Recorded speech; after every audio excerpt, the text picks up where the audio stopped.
할렐루야. 또 다시 뵙게 됐습니다.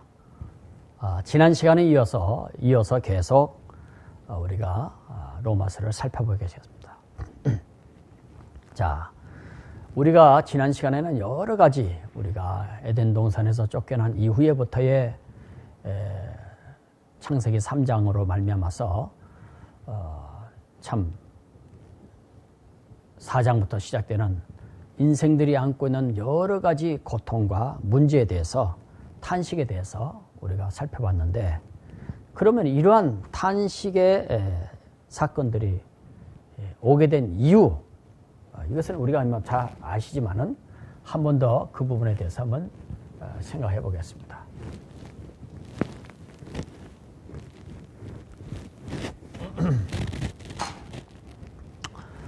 로마서 5장 12절에서 15절에 보면은 이러한 탄식이 오게 된 이유를 우리가 엿볼 수 있는데, 12절에 보면 이러므로 한 사람으로 말미암아 죄가 세상에 들어오고 라고 말합니다.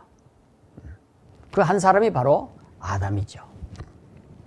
그래서 14절에 가면은 그러나 아담으로부터 모세까지 아담의 범죄와 같은 죄를 짓지 아니한 자들 위에도 사망이 왕노릇하였다.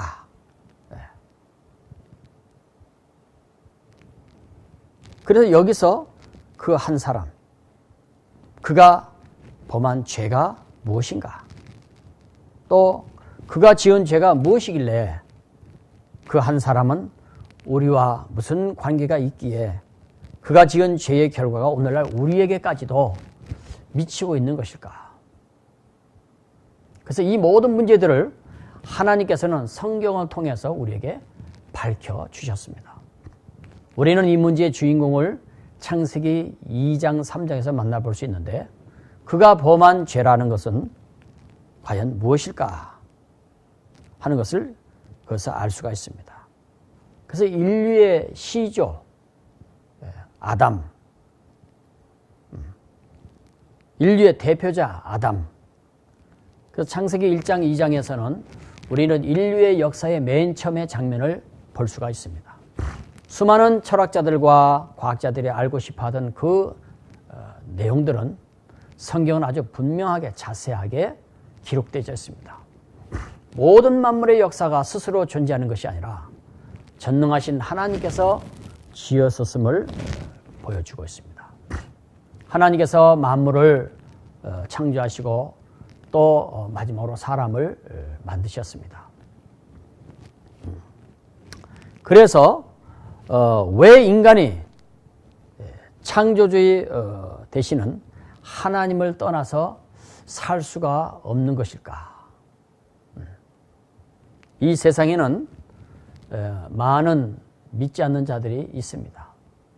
그래서 그들이 아무리 자신은 무신론자라고 해도 사실은 믿고 의지하는 대상이 다를 뿐이지, 사실은 인간은 모두가 종교적인 존재인 것입니다. 바울은 이것을 종교성이라고 표현했는데, 지난번 시간에 우리가 인간을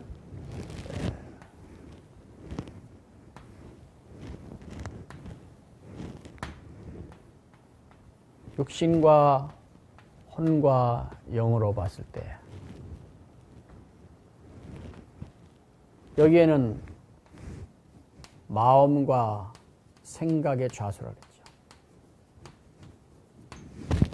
근데 허물과 죄로 죽었다, 이런 말이 있었어요. 죽었지만 요 영역이 있죠. 비록 죽었지만은 요 영역이 있어서 이것이 종교의 영역이라고 해요. 종교. 죽었지만은 원래 하나님의 창조 속에 영적인 존재로 만들었는데, 이게 죽었었죠. 생명은 죽었지만은 요 영역이 있기 때문에 사람에게는 모두가 종교성을 가지고 있습니다. 사도행전 17장 22절에 사도 바울은 이 부분에 대해서 바울이 아레오바고 가운데 서서 말하되, 아덴 사람들아 너희를 보니 범사에 종교성이 많도다 라고, 이들이 다른 데보다 특별히 우상을 많이 섬기는 그것이 종교성이죠. 지금도 원주민 세계에 들어가면 다 나름대로 종교를 갖고 있습니다. 그 나름대로 우리들도 우리들의 조상들을 보면은 사실은 종교를 가지고 있었어요. 보름날 달에게 비는 문제라든지, 또 산에 가면은 산에 비는 문제, 또 뭐 돌에 가서 비는 문제, 나무에 가서 비는 문제, 물을 떠다 놓고 비는 문제, 뭐 여러 가지 등등의 많은 우리 토테미즘의 종교성이 있었습니다. 그래서 전 세계에 있는 모든 민족마다 나름대로 다 그들이 섬기는 신이 있는 것입니다. 이것은 누가 막 가르쳐 준 것이 아니라 본능이라고 하시죠. 이 본능 속에 종교심이 있는 것이죠. 비록 죽었지만. 그러면 이 본능은 무엇이며 언제부터 온 것인가? 이런 본능이 있다면 당신은 그 본능을 표현할 수 있는 대상이 누구인가? 바로 그 대상은 당신의 친구도 아니고 당신의 가족도 아니고 세상의 그 무엇도 아닌 전능하신 하나님이십니다. 당신이 이것을 좋아하든 안 하든 간에 관계없이 이것은 사실입니다. 그 이유는 당신 속에 이런 본능이 심어 놓으신 분이 바로 하나님이시기 때문에 그렇습니다. 왜 하나님은 우리 인간에게 이와 같은 만물의 영장이라는 라고 말하면서 이런 본능을 우리에게 심어 놓으셨나 하면은 우리가 잘 아시다시피 다른 동물에 있어서는, 생물에 있어서는 영적인 영역이 없죠. 사람에게만 영적인 영역. 그래서 이걸 성경에는 하나님의 형상대로 하는 말을 하죠. 인간은 모든 피조물에 갖고 있지 않은 하나님의 형상대로 창조되어진 것입니다. 창세기 1장을 보면은 만물의 창조의 과정을 볼 수가 있는데 사람과 다른 모든 피조물과의 창조의 과정이 다른 것을 볼 수 있습니다. 다른 피조물들은 모두가 그 종류대로 각기 종류대로라고 말씀을 하고 있는데 반해서 사람은 하나님의 형상을 따라 또 우리의 모양대로 우리가 사람을 만들고 하고 26절에서 말하고 있죠. 여기서 우리는 다른 피조물과 사람과의 창조에 있어서는 큰 차이가 있습니다. 그것이 바로 하나님의 형상이라는 말씀입니다. 다른 피조물들은 하나님의 형상이라는 말씀이 없는데 오직 사람에게만 하나님의 형상이라는 말을 사용하고 있는 것을 볼 수 있어요. 자, 여기서 하나님의 형상이란 뭐냐? 그래서 이건 하나님의 영, 하나님의 영이시니 이렇게 말하고 있죠. 그래서 마태복음 10장 28절에도 보면은 몸은 죽여도 영혼은 능히 죽이지 못하는 자를 두려워하지 말고 오직 몸과 영혼을 능히 지옥에 멸하시는 자를 두려워해라 말하고 있죠. 그렇기 때문에 인간이 다른 피조물과 다른 가장 중요한 요소가 있다면 그것은 인간은 흙으로 된 육체만 있는 것이 아니라 하나님의 형상인 영을 가지고 있다는 점입니다. 그래서 인간만이 하나님을 아버지라고 부를 수 있고 인간만이 신을 섬기고자 하는 본능을 가지고 있는 것입니다. 자, 그렇다면은 하나님의 형상이라는 게 무엇을 말하는 것인가?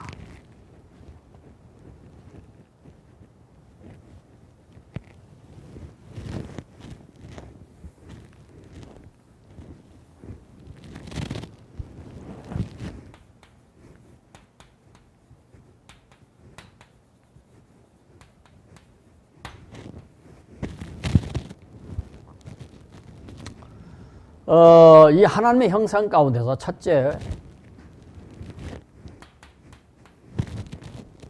우리가 유일성이라는 게 하나 있습니다.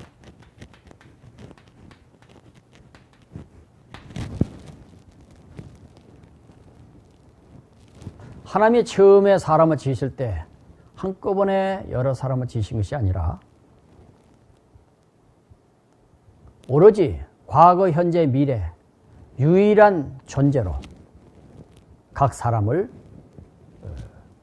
만드셨다는 것이죠. 쌍둥이도 가만히 보면 전혀 같지가 않아요. 일란석 쌍둥이를 할지라도 전혀 달라요. 목소리도 다르고 기질도 다르고 성격도 다르고 재능도 다르고 모양도 다르고 하나님이 유일하신 하나님인 것처럼 하나님의 형상 가운데 유일성을 우리 인간에게도 주셨다는 것이죠. 그리고 또 두 번째로는 하나님이 영원서부터 영원까지 살아계신 것처럼 우리 인간도 원래 하나님의 형상을 따라 영원성이 가지고 있습니다.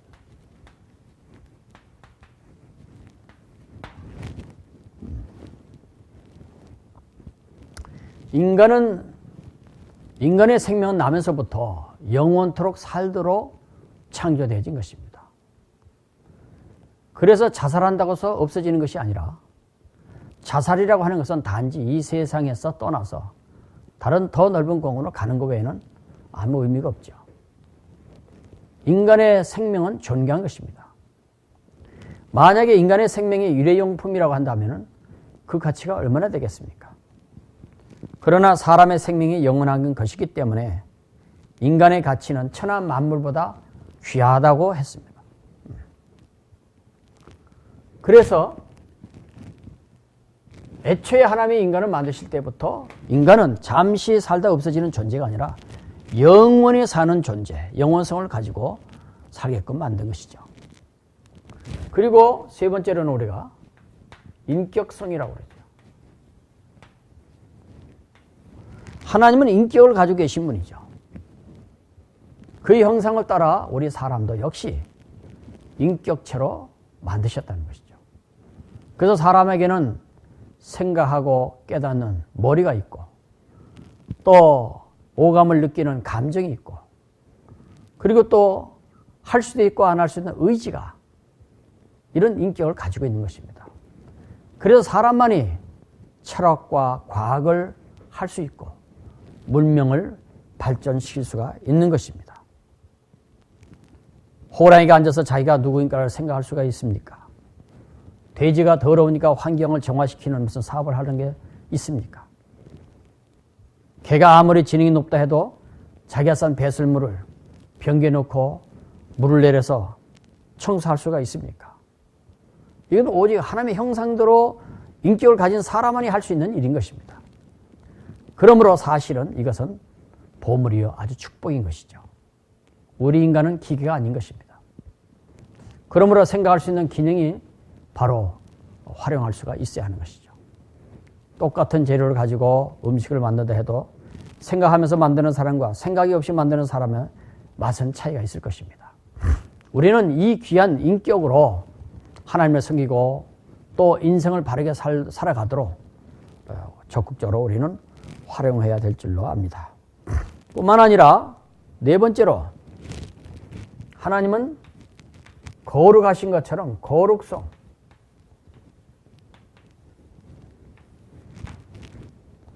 우리에게도 거룩성을 우리에게 주셨어요. 레위기 11장 45절에 보면은 나는 너희 하나님이 되려고 너희를 애굽 땅에서 인도하여 낸 여호와라. 내가 거룩하니 너희도 거룩할지어다 라고 말씀하고 있습니다. 그러므로 하나님의 형상대로 지음받은 인간의 영혼도 거룩한 성격을 가지고 있는 것입니다.